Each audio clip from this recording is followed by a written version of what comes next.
Good afternoon everyone.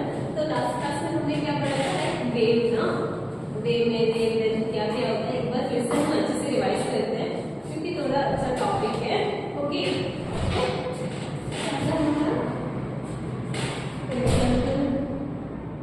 Wave है ना, यहाँ पे क्रस्ट बनाती है, याद है क्या बोल रहे? ये क्रस्ट, ये ट्रफ है ना बच्चों, ये दो हुआ। उसके बाद क्या था? लाइक वेवलेंथ ना, वेवलेंथ मतलब ये दो क्रस्ट के बीच का डिस्टेंस है ना, दो क्रस्ट के बीच का डिस्टेंस या दो ट्रफ के बीच का डिस्टेंस। और एम्पलीट्यूड याद है, राइट?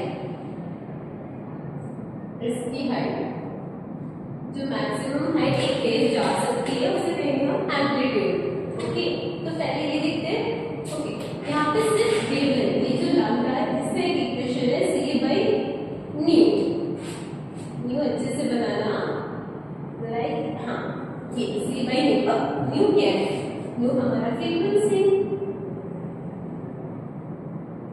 है ना, न्यू हमारा फ्रीक्वेंसी है। और c क्या होगा?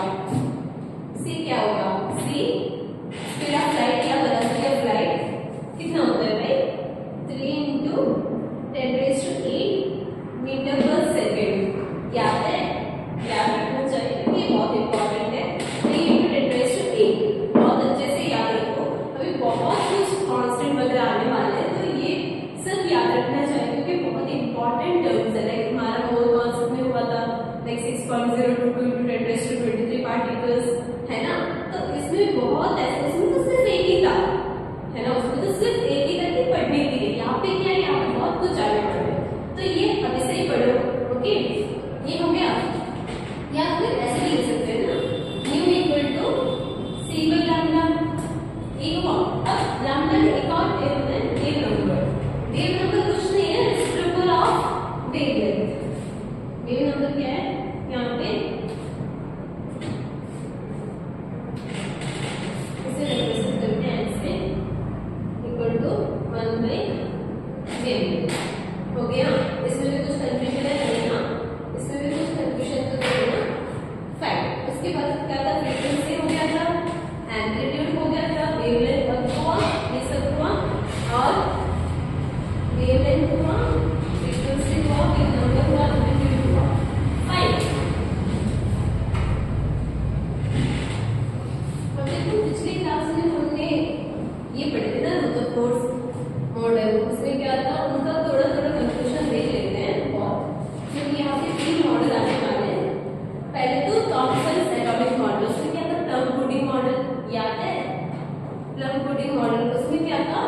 लाइक थॉमसन लिखते हैं पहले वाला,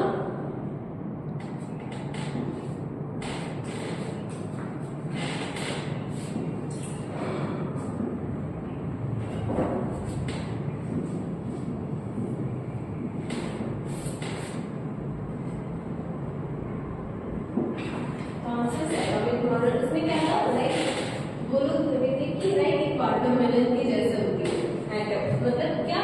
लाइक नेगेटिव चार्ज होता है ऐसा, और ये पूरा पॉजिटिव रहता है, वो इक्वल चार्ज होता है। जितना पॉजिटिव चार्ज हो उतना नेगेटिव चार्ज होता है, ऐसा होता है क्या? नहीं ना, नहीं। तो ये क्या हुआ? गलत हुआ। ओके, जस्ट आपको ये बता रही हूँ। उसके बाद आता है हमारा रुदरफोर्ड एटॉमिक मॉडल, वो तो आपने पढ़ी होंगे, राइट? इसमें आया था लाइक न्यूक्लियस उन्होंने डिस्कवर किया था कि बीच में होता है लाइक सेंटर वगैरह वगैरह, वो सब हमने लास्ट क्लास में डिस्कस किए थे।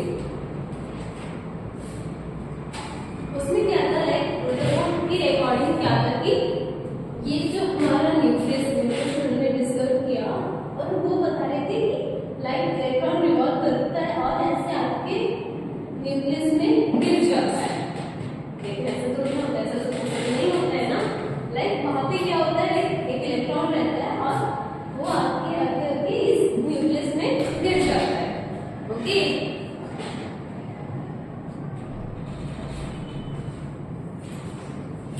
गिर जाता है, फाइन। ये हुआ। ओके, तो इसमें वो सब हुआ। ओके, अब देखिए बोर मॉडल, जो कि बहुत इंपॉर्टेंट टर्म है, fine.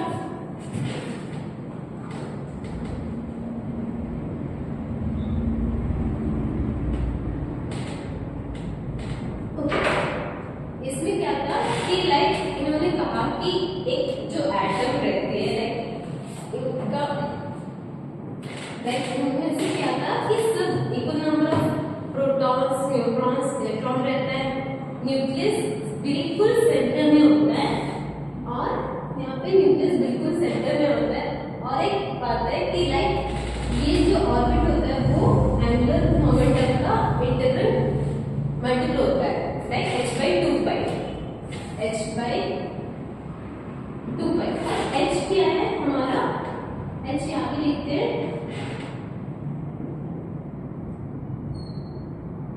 Planck's constant. Okay, h यहाँ पे प्लैंक्स कांस्टेंट होता है, वो याद किया करो क्योंकि बहुत इंपॉर्टेंट होता है। यहाँ पे इलेक्ट्रॉन रिवॉल्व करते रहते हैं और जिसमें लाइक एंगुलर मोमेंटम की इंटीग्रल मल्टीपल जो कि हमारा h/2 इसका इंटीग्रल मल्टीपल होगा, लाइक h/2 या फिर 2h/2 मतलब h/π वैसे जाएगा। ओके, उसके बाद ये होता है कि ये जो हमारा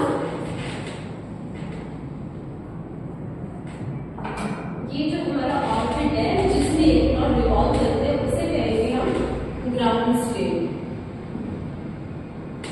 उसे हम कहेंगे ग्राउंड स्टेट जिसमें इलेक्ट्रॉन रिवॉल्व करते रहते हैं और इसमें एनर्जी ना लॉस होगी या फिर गेन होगी। ओके, इसके बाद ये जो ऑर्बिट आती है, लाइक एंगुलर मोमेंटम की ऑर्बिट आती है, यहाँ पे होती है बाकी के ऑर्बिट जिसमें क्या होता है, यहाँ पे देखो ये हमारा ग्राउंड स्टेट। ओके, अगर ये कोई एनर्जी एब्सॉर्ब करके यहाँ पे कूदेगा तो वो हो जाएगा first excited state.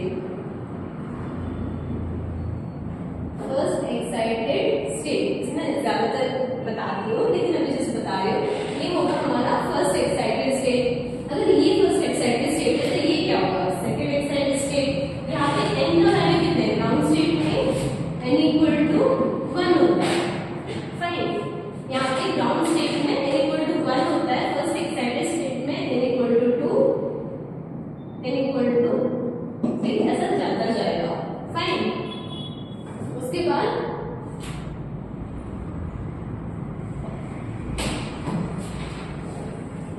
Ground state तो हो गया, ऐसा ग्राउंड स्टेट लिखते हैं।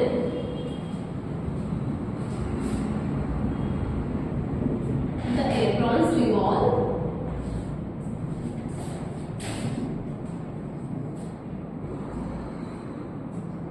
around the nucleus which does not absorb energy or release। ऐसे भी कह सकते हैं कि जस्ट एक इलेक्ट्रॉन रिवॉल्व हो रहा है। फाइन, एक इलेक्ट्रॉन रिवॉल्व हो रहा है। ओके, अब देखते हैं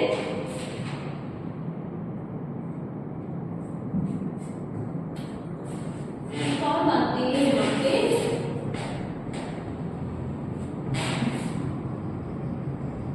ये जो हमारा ऑर्बिट है अलग अलग एनर्जी लेवल भी बोल सकते हैं।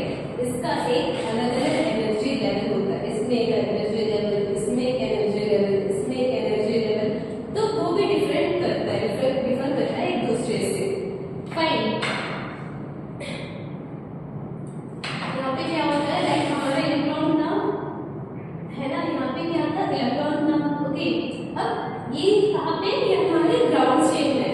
फाइन, ये हमारे ग्राउंड स्टेट में एनर्जी एब्सॉर्ब कर रहा है, कहाँ से कर रहा है वो बता दूंगी। यहाँ पे मान लीजिए इस एनर्जी से कहीं से एनर्जी मिल गया तो वो क्या करेगा, देखो अब न्यूक्लियस है, ऑब्वियसली हमें पता है कि यहाँ पे ये क्या हो रहा है, रोटेट हो रहा है ना, तो यहाँ पे क्या होगा सेंट्रीफ्यूगल फोर्स होगा, याद है फिजिक्स, तो यहाँ पे क्या होगा सेंट्रीफ्यूगल फोर्स होगा। और इवन यहाँ पे क्या हो रहा है, ये यहाँ पे क्यों नहीं गिर रहा है, लाइक इसमें था ना, लाइक इसका रुदरफोर्ड का, उसमें उन्होंने क्या कहा, लाइक ये घूमते घूमते घूमते घूमते गिरेगा, लेकिन नहीं हो रहा है यहाँ पे, क्योंकि ये तो देखिए यहाँ पे अच्छा कैसे बनाती हूँ। ओके फाइन, यहाँ पे क्या हो रहा है, ये घूम रहा है, तो आपने मतलब एक्सपेरिमेंट तो किए होंगे ना, लाइक कुछ तो स्टोन वगैरह से बांध कैसे, अगर तुम स्टोन को रस्सी से बांध दो और ऐसे घुमाओ तो वो क्या करेगा, बाहर जाएगा, राइट। तो ऐसे घुमा रहे हो ना, तो अंदर भी खींचोगे तो वो बाहर ही जाएगा ना उस फोर्स को। तो यहाँ पे भी क्या हो रहा है, ये बाहर जाने का ट्राई कर रहे हैं। और देखो यहाँ पे इलेक्ट्रॉन क्या है, नेगेटिवली चार्ज है, यहाँ पे अंदर प्रोटॉन है, वहां पे क्या है, अट्रैक्शन भी है।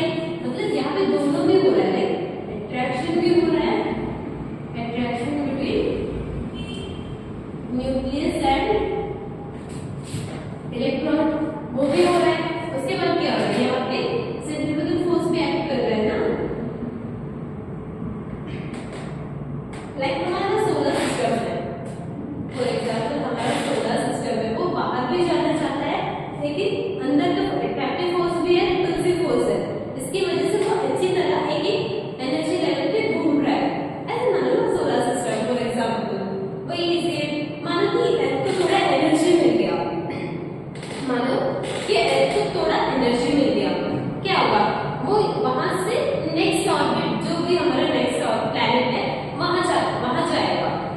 मतलब यहाँ पे जो इलेक्ट्रॉन है ना, मानो कि उसको कहीं से एनर्जी मिल गई, तो यहाँ से एनर्जी एब्जॉर्ब करके यहाँ पे क्या हो रहा है, यहाँ पे हो रहा है एनर्जी एब्जॉर्ब करके जाएगा यहाँ पे क्या है, हम इसको क्या बोलते हैं, फर्स्ट एक्साइटेड स्टेट ना, यहाँ पे जाएगा वो एनर्जी एब्जॉर्ब करके। अब देखो यहाँ पे तो गया, लेकिन यहाँ पे क्या है, वो स्टेबल नहीं है, सिर्फ उसकी कुछ थोड़ी देर के यहाँ पे क्या हो जाएगा, यहाँ से यहाँ तक कूदेगा, फाइन, यहाँ से यहाँ तक कूदेगा, और यहाँ पे क्या होगा, वो थोड़ी देर रहेगा, और वहां पे क्या होगा, एनर्जी उसका स्टेबल नहीं है, तो स्टेबल होने के लिए कहाँ जाएगा, वहीं पे, मतलब जहां से वो कूदा है, जहां उस स्टेज से, जहां से जो भी हमारी ये जो शेल है, ये एल ऐसे रिप्रेजेंट करते हैं, जहां अगर के से कूदा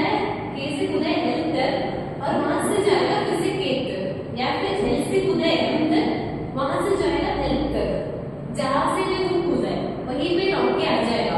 तो यहाँ पे एनर्जी का क्या हुआ, यहाँ पे एनर्जी एब्जॉर्ब हो रहा है, राइट। यहाँ पे इलेक्ट्रॉन क्या करता है, एनर्जी एब्जॉर्ब करके यहाँ से यहाँ कूद रहा है ना, तो वो यहाँ पे तो पहुंच गया एनर्जी के साथ, वहां से वो क्या करेगा, फिर से नीचे आ जाएगा, क्योंकि वो अनस्टेबल है, स्टेबल नहीं है, तो बाकी बचा एनर्जी क्या होगा, वो एमिट कर देगा। यहाँ पे एनर्जी एब्जॉर्ब करके जंप कर रहा है, एक्साइट कर रहा है, ओके। और वहां पे जब वो नीचे आएगा, तो वहां पे क्या होगा, एनर्जी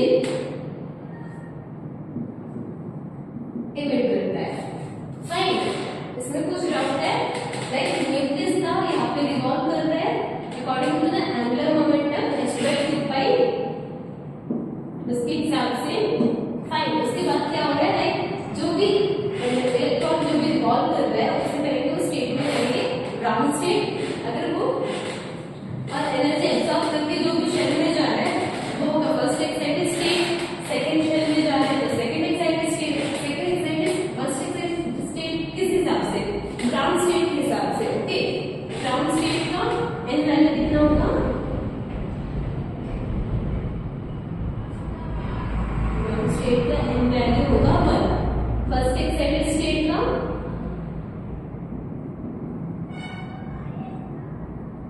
एन वैल्यू होगा 2, सेकंड एक्साइटेड स्टेट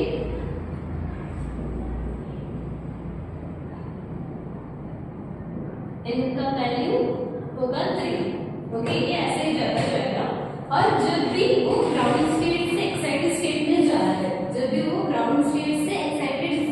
जा रहा है, एनर्जी एब्जॉर्ब करेगा, वैसे उसको एनर्जी चाहिए, क्योंकि भाई यहाँ पे देखो न्यूक्लियस है, न्यूक्लियस यहाँ पे क्या कर रहा है, इसको रोक के रखा है उसके एनर्जी से, है ना, तो थोड़ा तो एनर्जी चाहिए उसे यहाँ से ग्राउंड स्टेट से फर्स्ट एक्साइटेड स्टेट में जाने के लिए, ओके।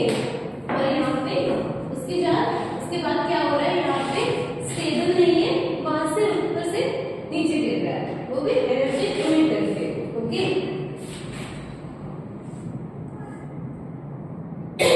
अब देखते हैं आयनाइजेशन एनर्जी।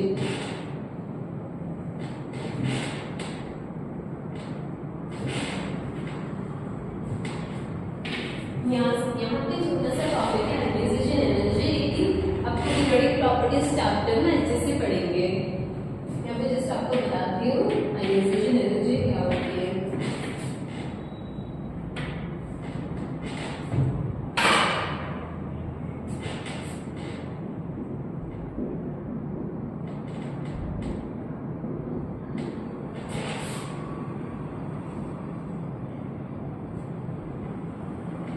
आयोनाइजेशन एनर्जी मतलब एनर्जी रिक्वायर्ड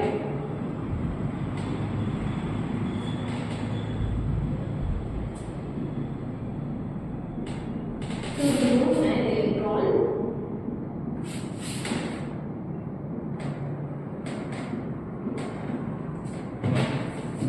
from isolated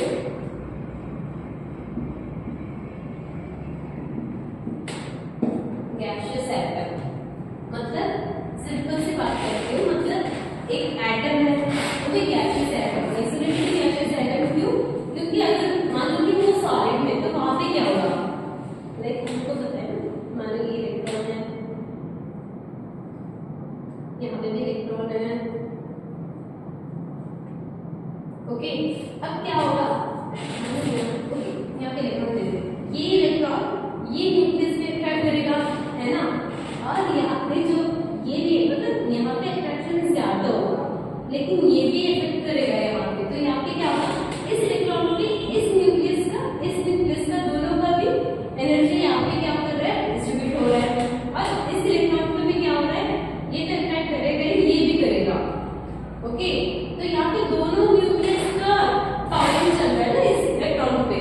तो हम क्या करेंगे, यहाँ पे आइसोलेटेड गैसेस एटम, तो यहाँ पे सिर्फ एक ही एटम होगा, गैसेस में और कोई मॉलिक्यूल्स तो नहीं होंगे, आइसोलेटेड मतलब एक अलग सा, ओके। तो यहाँ से ये हमारा electron, okay.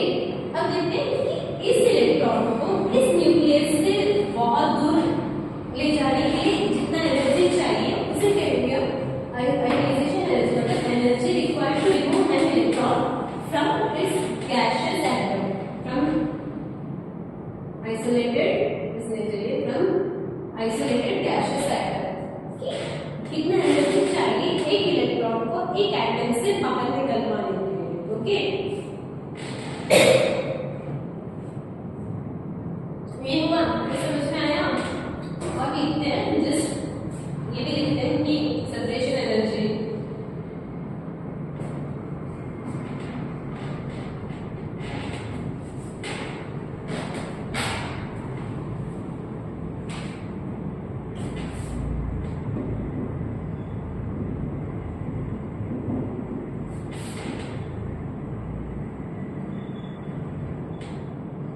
Energy required to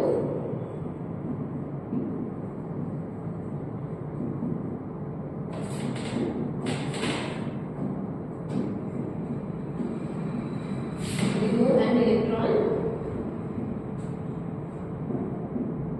from its excited state।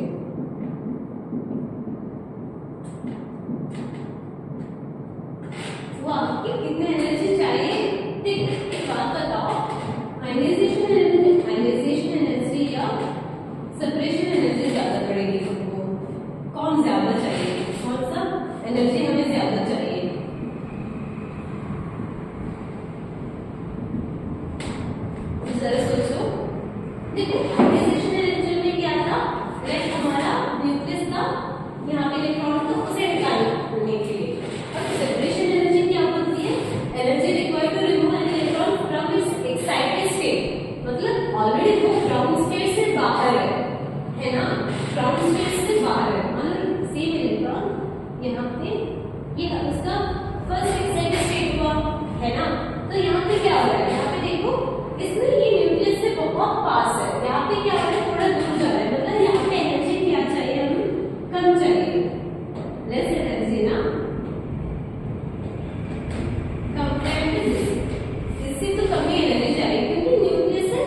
Hydrogen atom in its first excited state.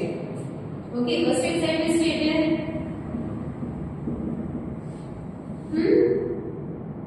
तो यहाँ पे क्या होगा 0.529 into यहाँ पे n square divided by z है. ओके, तो यहाँ पे क्या होगा फर्स्ट एक्साइटेड स्टेट है 1 square divided by यहाँ पे होगा 1. तो यहाँ पे क्या होगा सेम 0.529. ओके, यहाँ पे थोड़ा क्वेश्चंस करते हैं. तो याद रखो कि सिर्फ हाइड्रोजन लाइक स्पीशीज के लिए ये एप्लीकेबल होगा 0.529 into n square divided by z. Okay, अब ionisation energy like hydrogen ions के लिए उसमें क्या होगा -13.6 into z square divided by l square. वहां पे कैलकुलेशन होना है. तो ये सब अभी से पढ़ो. क्या क्या पढ़े थे हम? एक तो वेलोसिटी ऑफ लाइट 3 into 10⁸. उसके बाद पेरिस कांस्टेंट वो था 6.66 into 10⁻34 वो वैल्यू हुआ.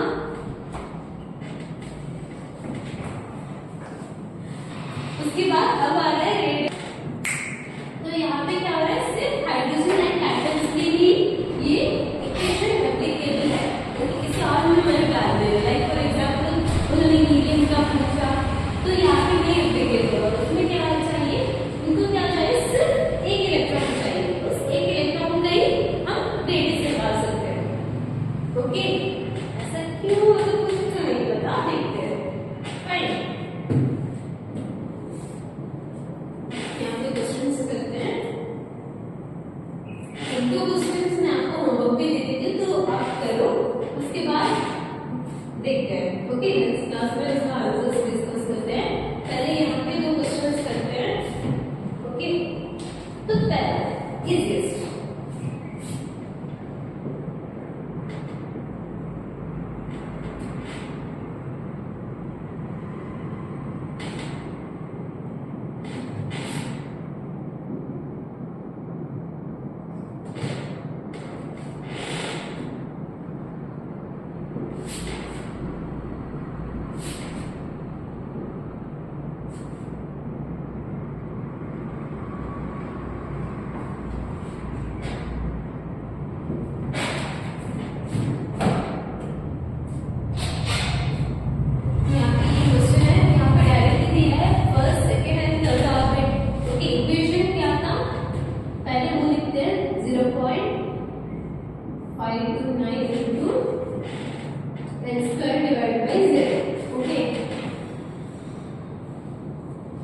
यहाँ पे ये हुआ.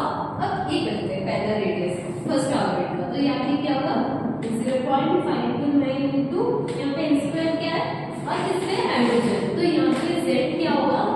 z हमेशा 1 होगा.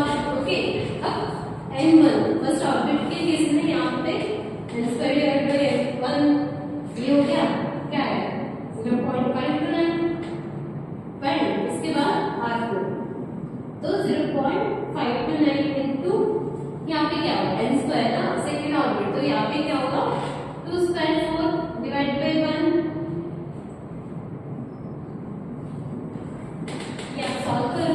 उसके बाद r3 0.529 into यहाँ पे थर्ड ऑर्बिट और ये होगा 3 स्क्वायर डिवाइड बाय 1. ये भी आप आंसर ढूंढो. Okay, fine. इसमें कुछ डाउट आ रहा है यहाँ पे सिर्फ यहाँ पे n है number orbit number of orbits. Okay, यहाँ पे दिया होता है फर्स्ट या second excited state third excited state दिया है ऐसा दिया होगा. तो यहाँ पे क्या चेंजेस आते हैं? यहाँ पे 2 आता फर्स्ट एक्साइटेड स्टेट है ना. तो इनका वैल्यू क्या होता 2 होता. यहाँ पे क्या होता 3 और यहाँ पे होता 4. ओके, यहाँ पे कुछ डाउट आ रहा है? नहीं ना. नेक्स्ट क्वेश्चन करते हैं.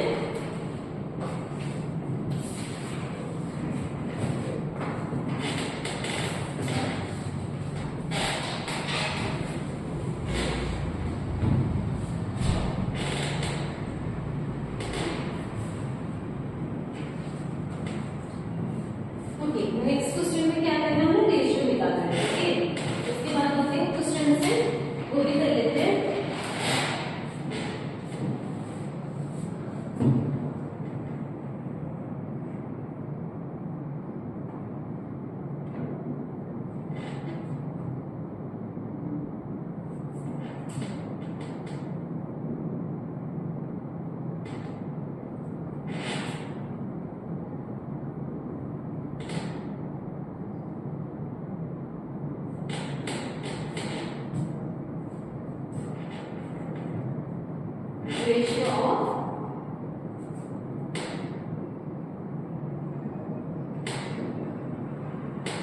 second excited state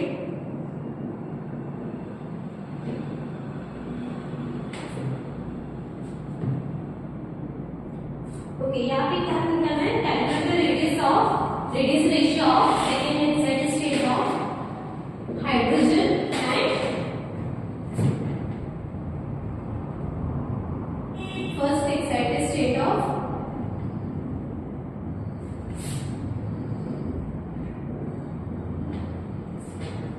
excited state of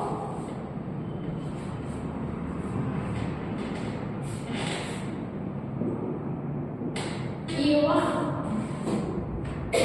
अब देखो यहाँ पे क्या करना है रेडियस रेशियो निकालना तो पहले रेडियस मतलब रेडियस निकालते हैं उसके बाद इसका रेशियो निकालते हैं फाइन।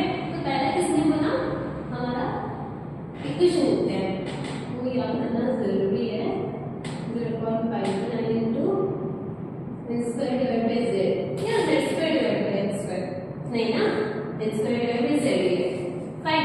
ये हुआ हम निकालते हैं रेडियस रेशियो ऑफ यहाँ पे लिखते हैं RH fine second excited state ना तो यहाँ पे क्या होगा 0.529 into सेकेंड एक्साइटेड स्टेट है तो n का वैल्यू कितना होगा बताओ n का वैल्यू यहाँ पे होगा 3 स्क्वायर डिवाइड बाय 1 ये हुआ 3 स्क्वायर डिवाइड बाय 1 ये हो गया। यहाँ पे लिख देते हैं 0.529 into 9 ओके। यहाँ पे मल्टीप्लाई मत करते हैं यहाँ पे रेशियो निकालते हैं तो वहाँ पे क्या होगा कैंसिल आउट होगा ओके। यहाँ पे हमें रेशियोस निकालना है और वहाँ पे क्या होगा कैंसिल आउट होगा तो यहाँ पे मल्टीप्लाई मत करो यहाँ पे देखते हैं। उसके बाद यहाँ पे ये करते हैं रेडियस ऑफ लिथियम 2+ अब देखो यहाँ पे लिथियम 2+ दिया है ना और उसमें क्या है एक इलेक्ट्रॉन है तो यहाँ पे क्या हो रहा है यहाँ पे देखो फर्स्ट एक्साइटेड स्टेट तो n का वैल्यू कितना होगा 2 तो यहाँ पे 0.529 into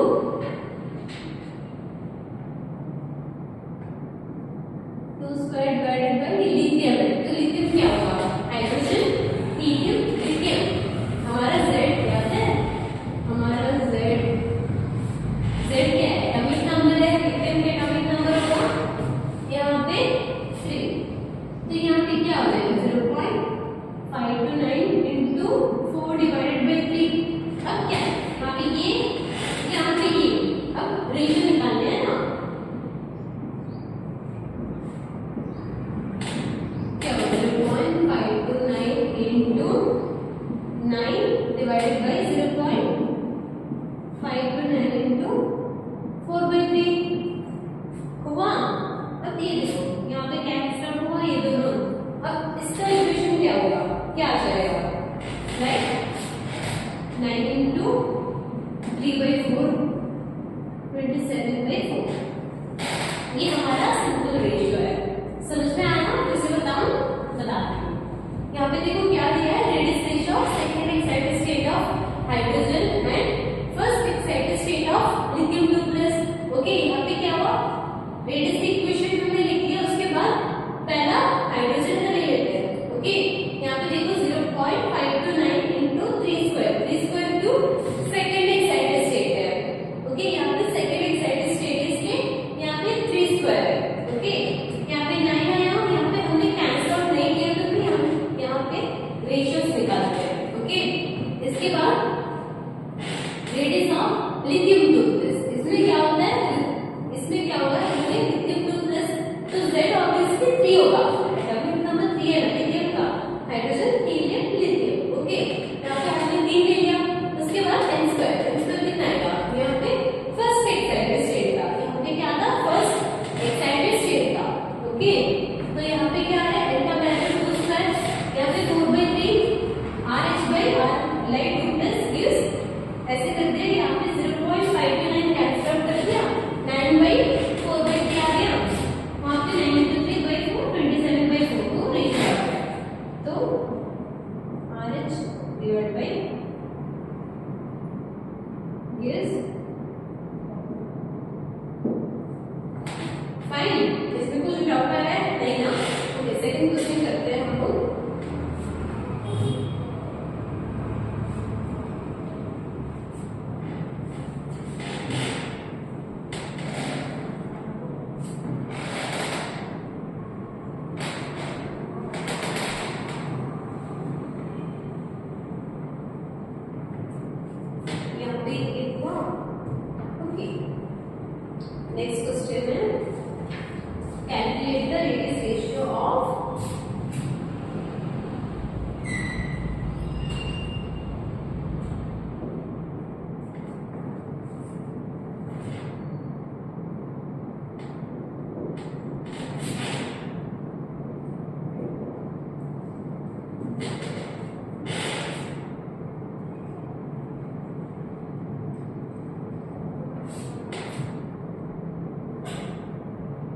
ये हुआ। उसके बाद क्या बोले हमने, radius ratio of third and fifth orbit ना, तो यहाँ पे n का वैल्यू एक में 3 होगा, एक में 5 होगा। z क्या है, z तो कांस्टेंट ही है, z तो चेंज नहीं होगा क्योंकि सिर्फ हीलियम का निकाला है। ओके, यहाँ पे रेशियोज निकालनी है, राइट। देखो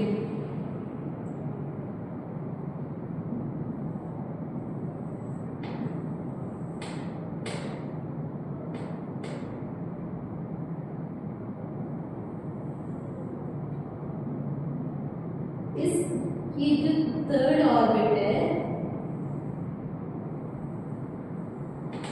ये जो हमारा फिफ्थ ऑर्बिट है, उसका रेशियो निकालना है। समझ रहे हो, राइट। ये हमारा जो थर्ड और फिफ्थ ऑर्बिट है ना, हीलियम प्लस का, हीलियम प्लस का, उसका निकालना है। फाइन।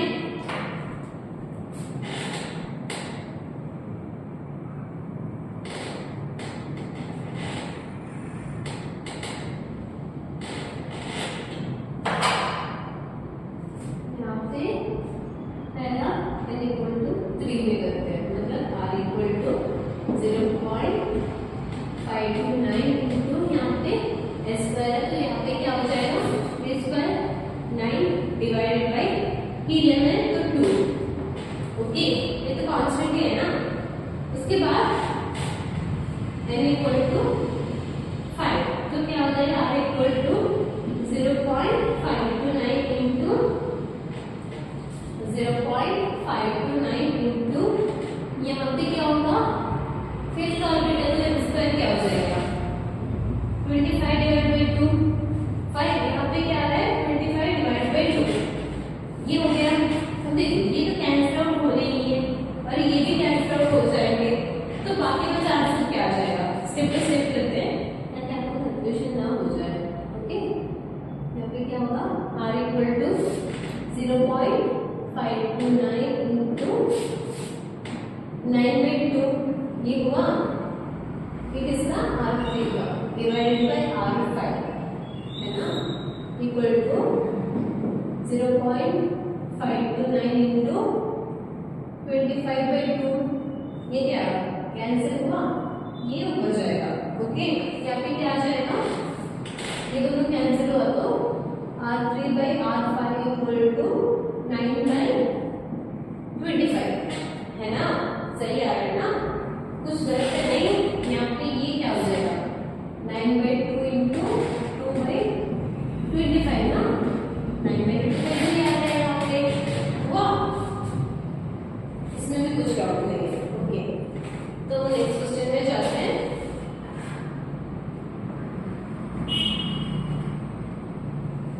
और एक दो क्वेश्चन वहां से भी करते हैं, हमने देख लेते हैं, कुछ क्वेश्चन तो नहीं किए ना, वहां से भी 2-3 क्वेश्चन करते हैं ताकि वो भी प्रैक्टिस हो जाए, क्योंकि वहां उस टॉपिक से भी क्वेश्चन आते हैं। ओके,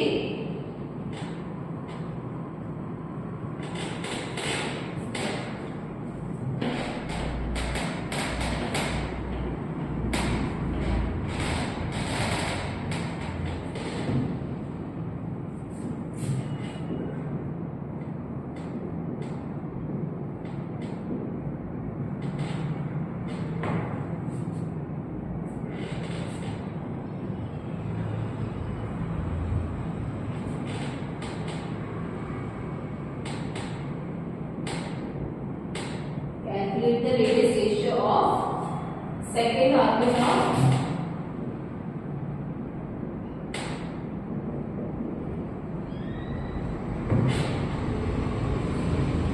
hydrogen and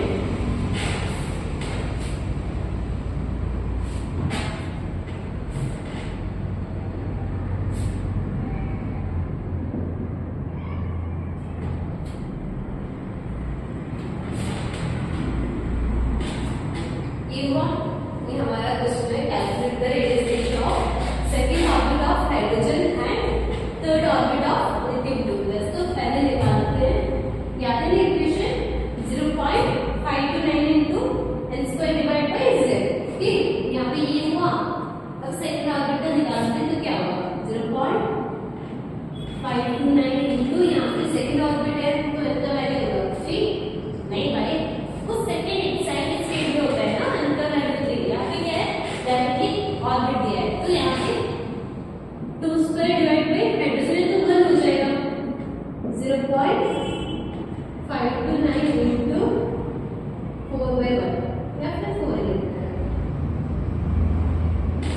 फाइन, ये हुआ। उसके बाद क्या, उसके बाद हमें फाइंड आउट करना है ये किम टूटनेस है। यहाँ पे लिख देते हैं आर एच, यहाँ पे आर एल हुआ। यहाँ पे ये करते हैं, यहाँ पे थर्ड ऑर्बिट है तो यहाँ पे क्या होगा 0.529 इंटू यहाँ पे एन स्क्वायर, तो यहाँ पे 9 डिवाइड बाई लिख दिया तो यहाँ पे क्या होगा 0.529 इंटू 9 डिवाइड बाई लिख दिया तो z कितना होगा 3 ना। यहाँ पे क्या होगा 0.529 इंटू 3। अब क्या करते हैं यहाँ पे लिख देते हैं RH divided by R2 plus. Okay, यहाँ पे क्या हो जाएगा 0.529 इंटू 4 डिवाइड बाई 0.529 इंटू यहाँ पे 3, दोनों कैंसिल हो गए। यहाँ पे आएगा 4/3। ओके, यहाँ पे है 4/3। यहाँ पे कितना हुआ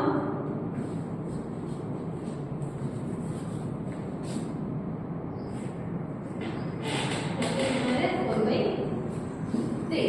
ओके, तो अगले क्वेश्चन करते हैं जो वेवलेंथ के टॉपिक में। Okay,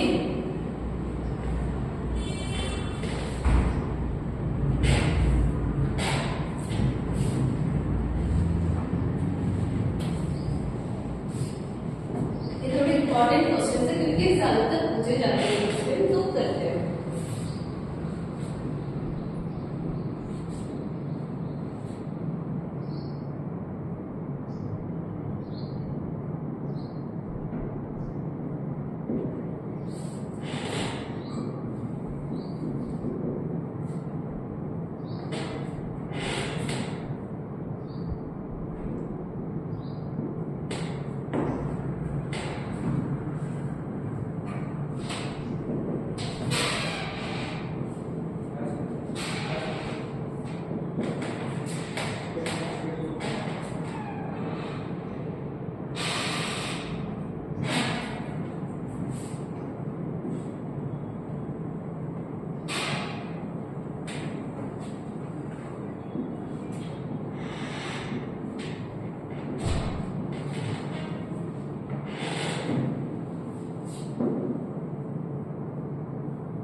Station of all India radio broadcast हमें फ्रीक्वेंसी ऑफ 1638 किलोग्राम हर्ट्ज। तो इसमें ये क्या है हमारा फ्रीक्वेंसी है ना 1368 किलोग्राम, तो इसमें कन्वर्ट करेंगे ग्राम्स में। ओके, मतलब हर्ट्ज में कन्वर्ट करेंगे। 10⁻³ ये हो गया। अब क्या करना है फ्रीक्वेंसी है, उसके बाद मीटर पर सेकंड को देख लेंगे। Calculate the wavelength of radiation. अब वेवलेंथ का इक्वेशन क्या था c/μ है ना। अब c क्या था velocity of light plus speed of light कितना था 3 × 10⁸ मीटर पर सेकंड है ना। ये इतना था, ये इतना था। अब तो सॉल्व कर सकते हो ना आप लोग, इजी है।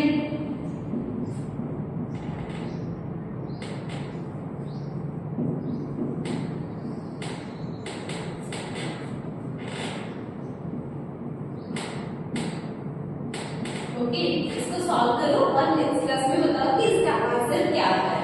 यहाँ पे लिख देती हूँ, अब तुम मैच कर रहे कि नहीं कर रहे ये बताओ। ओके, ये जो आंसर है इसका जो सॉल्व करो तो ये आंसर आ जाएगा, ये आंसर आ जाएगा। देखो यहाँ पे मैच हो रहा है कि नहीं हो रहा है। ओके, तो एक बार अच्छे से रिवाइज करते हैं। पहले यहाँ पे हमने क्या पढ़े थे इस क्लास में, बोस मॉडल में, वो इम्पोर्टेंट है बोस मॉडल। वहां पे क्या था इलेक्ट्रॉन रिवॉल्व कर रहा है एंगुलर मोमेंटम के इस ऑर्बिटल में। ओके, उसमें इंटीरियर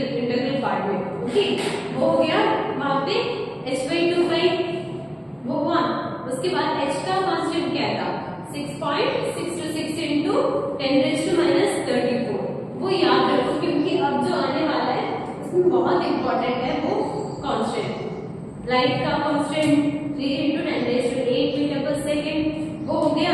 और एक्साइटेशन एनर्जी, ग्राउंड स्टेट क्या था, जिसमें इलेक्ट्रॉन रिवॉल्व कर रहा है। एक्साइटेशन एनर्जी, एक्साइटेड स्टेट कौन सा था, जो एनर्जी एब्सॉर्ब करके एक्साइट हो रहा है। फाइन। और आयनाइजेशन एनर्जी क्या था, कि कितना एनर्जी चाहिए एक इलेक्ट्रॉन को एक एटम से बाहर निकलवाने के लिए। फाइन। सेपरेशन एनर्जी क्या था, कि कितना एनर्जी चाहिए कि एक्साइटेड स्टेट में जो इलेक्ट्रॉन है उससे बाहर निकालने के लिए कितना एनर्जी चाहिए, उसे कहेंगे हम सेपरेशन एनर्जी। वो हुआ। उसके बाद हमने क्या